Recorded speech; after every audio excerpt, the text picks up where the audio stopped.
Thank you, Mr. Chairperson. I am taking the floor to exercise India's right of reply to respond to the continued abuse of this August forum by Pakistan.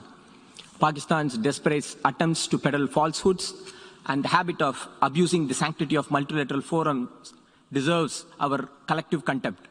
Pakistan has made a number of futile and unsubstantiated allegations against India, including in relation to the Union territories of Jammu and Kashmir and Ladakh. These do not merit a response as they pertain matters internal to India. Let me reiterate here that the entire territory of Jammu and Kashmir was, is, and will always be an integral and inalienable part of India. This includes the areas that are under the illegal occupation of Pakistan.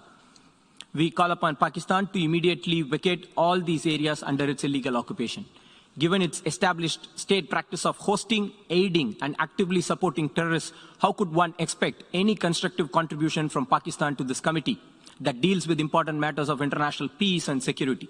Pakistan's baseless accusations are indeed rich, coming from a nation that is encouraging sectarian violence against Muslims and suppresses the rights of minorities.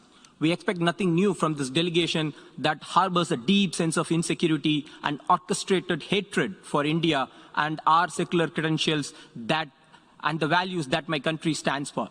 However, despite its hopeless efforts, the world is able to see through its deceit and doublespeak.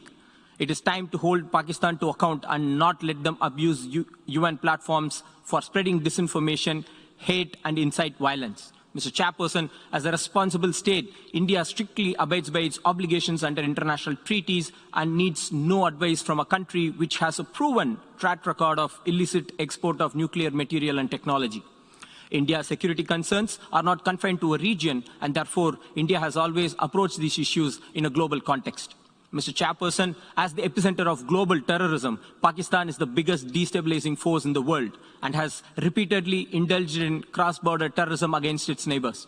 They have no regard for UN principles.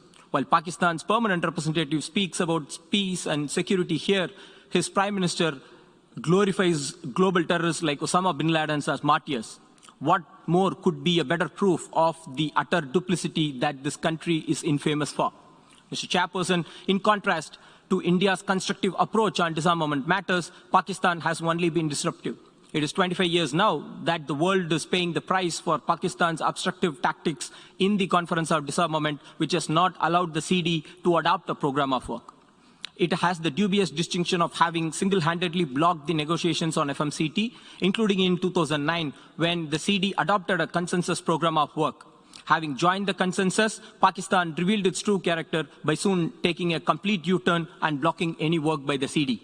Mr. Chairperson, the first committee has a vast agenda dealing with global issues relating to disarmament and international security.